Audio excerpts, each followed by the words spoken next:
Hello விவாஸ், இன்னைக்கான video பதிவில் பார்க்க போகிறது ரொம்ப முக்கியமான ஒரு பயனுள்ள ஜோதிட கணிப்பு. அதாவது ஆகஸ்ட் மாதத்தில் பார்த்திங்க அப்படின்னா 2026 ஆண்டினுடைய 2வது சூரிய கிரகணம் நிகழப்போகிறது. அதுவும் இந்த சூரிய கிரகணமானது ஆகஸ்ட் 12ஆம் தேதி ஆடி அமாவாசை நாளில் நிகழ இருக்கிறது அப்படின்னே சொல்லலாம். அது மட்டும் இல்லாமல் இந்த கிரகணம் கடக ராசியில் ஆயில்ய நட்சத்திரத்தில் நிகழுதுங்க.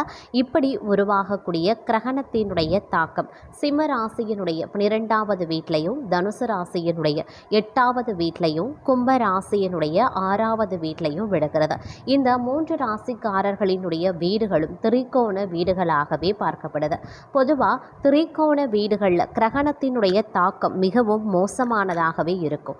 அதுவும் இதனுடைய தாக்கமானது தொழில், நிதி, ஆரோக்கியம் போன்றவற்றில் பெரிய அளவில் காணப்படும் அப்படின்னே சொல்லலாம்.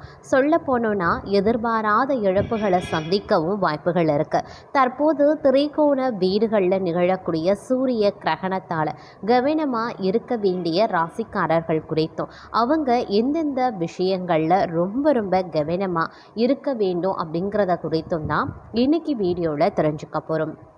ஸோ இந்த பதிவு உங்களுக்கு மிக பயனுள்ள விகிதத்தில் இருக்கும். ஸோ வீடியோவை ஸ்கிப் பண்ணாமல் கடைசி வரைக்கும் பாருங்கள். வீடியோக்குள்ளே போகிறதுக்கு முன்னாடி இது வரைக்கும் நீங்கள் நம்ம சேனலை சப்ஸ்கிரைப் பண்ணலை அப்படின்னா உடனே சப்ஸ்கிரைப் பண்ணிக்கோங்க.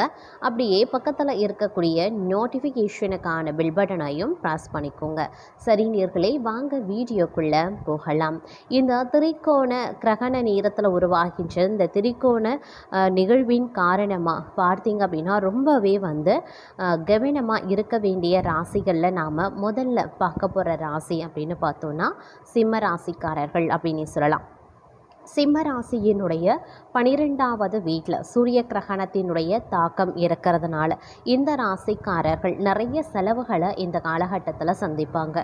இந்த செலவுகளை கவனித்து தேவையற்றதை தவிர்க்க வேண்டியது முக்கியம். இல்லை அப்படிங்கிற பட்சத்தில் பார்த்திங்கன்னா செலவுகளால் நிதி நெருக்கடி அதிகமாக சந்திக்க நேரிடும். அதனால் முடிஞ்ச வரைக்கும் செலவினங்கள் விஷயத்தில் அதீத கவனமாக இருக்க பாருங்கள். ஆடம்பர செலவு, அனாவசிய செலவு, தேவையில்லாத செலவுகள் கட்டுப்படுத்துறது தான் உங்களுடைய வாழ்க்கைக்கு ரொம்ப நல்லது. இது பார்த்திங்கன்னா நெருக்கடியை ரொம்பவே தவிர்க்கும். அதே நேரம் வெளிநாட்டுடன் தொடர்புடைய தொழிலை செய்கிறவங்க தங்களுடைய வேலையில் ரொம்பவே கவனமாக இருக்கணும். ஏன்னா கவனக்குறைவு தங்களுக்கு மிகப்பெரிய பிரச்சனைகளை உண்டாக்கலாம். அது மட்டும் இல்லாமல் கோபத்தை கட்டுப்படுத்த வேண்டியது அவசியமாகிறது. ஏன்னா கோபம் பல பிரச்சனைகளை சந்திக்க வைக்கும். சூரிய கிரகணத்தினுடைய மோசமான தாக்கத்தை தவிர்க்க சூரிய மந்திரங்களை பிரயாணம் பண்ணுங்க. இல்லைனா தேவையில்லாத சிக்கல்களை நீங்கள் எதிர்கொள்ள வேண்டியதாக இருக்கும். இந்த கிரகண நேரத்தில் உருவாகின்ற இந்த திரிகோண வீடுகளாக உருவாகின்ற இந்த மாற்றம் அப்படிங்கிறது உங்களுடைய வாழ்க்கையில் அதிரடியான மாற்றத்தை ஏற்படுத்துது. அந்த மாற்றம் உங்களுக்கு விரும்பத்தகாத மாற்றங்களாகவே இருக்கும். ரொம்பவே சிரமப்படுவீங்க. எல்லா விஷயத்திலையும் ஒரு விதமான மந்தமான சூழ்நிலைகள், இல்லை கால தாமதமாகக்கூடிய நிலைகள் போன்றவை உருவாகலாம்.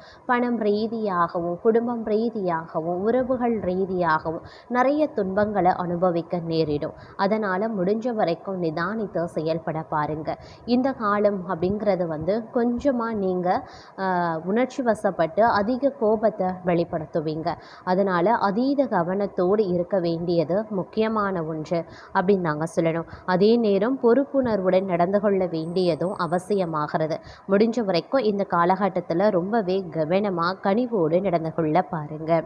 அடுத்த ராசி தனுசு. தனுசு ராசியினுடைய 8வது வீட்டில் சூரிய கிரகணத்தினுடைய தாக்கம் இருக்கிறதுனால இந்த ராசிக்காரர்கள் தங்களுடைய வேலையை திடீரென்று நிறுத்துவாங்க. வேலையில் புதிய முயற்சிகளை மேற்கொள்வதையோ அப்படி இல்லைன்னா பெரிய நிதி முதலீடுகளை செய்கிறதையோ இந்த காலகட்டத்தில் தவிர்ப்பது ரொம்ப நல்லது. பண பரிவர்த்தனைகளை செய்யும்போது ரொம்பவே கவனமாக இருக்க பாருங்க. அதே நேரம் இந்த காலகட்டம் ரொம்பவே நீங்கள் உஷாராக இருக்கணும். ஏன் அப்படின்னு பார்த்தீங்கன்னா விபத்து ஏற்பட வாய்ப்புகள் உங்களுக்கு அதிகபட்சமாக இருக்கிறது. அப்படிங்கிறதுனால தனுசு ராசிக்காரர்கள் அதிகவனத்தோடு நடந்து கொள்ள வேண்டியது முக்கியம். வண்டி வாகனங்களில் போகிறீங்க, பிரயாணங்கள் மேற்கொள்கிறீங்க அப்படின்னும் போது ரொம்ப ரொம்ப கவனமாக இருங்க. தலைக்கவசம் அணிந்து கொள்ளுங்க. சாலை விதிமுறைகளை முறையாக பின்பற்ற வேண்டியது அவசியமாகிறது. ஜாக்கிரதையாக இருங்க. முடிஞ்ச வரைக்கும் இரவு நேர பயணங்களை தவிர்த்து கொள்ளுங்க. தொலைதூர பயணங்களையும் தவிர்த்து கொள்ளுங்க. அதே போல் தனியாக பயணம் செய்கிறதையும் தவிர்த்து கொள்ளுங்க. இது உங்களுக்கு ரொம்ப ரொம்ப நல்லது. அதே நேரம் தவறான நபர்களுடன் பழகுவது தங்களுடைய நேரத்தையும் பணத்தையும் தான் வீணாக்கும் அப்படிங்கிறதையும் நீங்கள் நினைவில் வைத்துக்கொண்டு செயல்படுவது அவசியம். சூரிய கிரகணத்தினுடைய மோசமான விளைவுகளை தவிர்க்க நீங்கள் விஷ்ணு பகவானினுடைய மந்திரங்களை பிரயாணம் பண்ணுங்க. இந்த காலகட்டத்தில் வரக்கூடிய அனைத்து விதமான பிரச்சனைகளையும் உங்களுக்கு விஷ்ணு பகவான் நிவர்த்தி செய்து கொடுப்பாரு. அதே நேரம் சின்ன சின்ன விஷயங்களுக்கு கூட நீங்கள் பெரிய அளவில் கவலைப்பட ஆரம்பிச்சிடுவீங்க. சதா இதாவது நினச்சி கொண்டே நீங்கள் இருப்பீங்க. எதையாவது பற்றி குழப்பிக்கொண்டோ சிந்தனை செய்து கொண்டோ இருப்பீங்க. இதெல்லாத்தையும் நீங்கள் தவிர்ப்பது ரொம்ப நல்லது. அதே மாதிரி ஆரோக்கிய விஷயத்திலையுமே கவனத்தை செலுத்துங்க. இல்லைனா தேவையில்லாத மருத்துவ செலவுகள் தங்களை வாட்டி எடுக்கலாம். இந்த நேரத்தில் முடிஞ்ச வரைக்கும் உஷாராக செயல்படுறது ரொம்ப ரொம்ப நல்லதுங்க. அடுத்த ராசி பார்த்திங்கன்னா கும்பம். கும்ப ராசியினுடைய 6வது வீட்டில் பார்த்திங்கன்னா சூரிய கிரகணத்தினுடைய தாக்கம் இருக்கிறதுனால பணியிடத்தில் எதிரிகளிடம் ரொம்பவே நீங்கள் கவனமாக இருக்கணுங்க. தங்களுடைய வேலையில் மற்றவர்கள் தலையிடுவதை தவிர்த்து கொள்ள பாருங்கள். அலுவலகத்தில் வாக்குவாதங்களில் ஈடுபடுவதையும் தவிர்த்து பொறுமையுடன் செயல்பட முயற்சிக்க வேண்டும். வியாபாரிகள் அவசரப்பட்டு எந்த ஒரு பெரிய முடிவுகளையும் எடுப்பதை தவிர்க்க வேண்டும். இல்லை அப்படிங்கிற பட்சத்தில் பெரிய அளவில் நஷ்டங்களை நீங்கள் சந்திக்கவும் நேரிடலாம். ஆரோக்கியத்தை பொறுத்த வரைக்கும் வயிறு மற்றும் இரத்தம் தொடர்பான பிரச்சனைகளை சந்திக்க வாய்ப்புகள் இருக்குது. சூரிய கிரகணத்தினுடைய மோசமான விளைவுகளை தவிர்க்க அனுமன் சாலிசாவை பிரயாணம் செய்ய வேண்டியது முக்கியமான ஒன்று.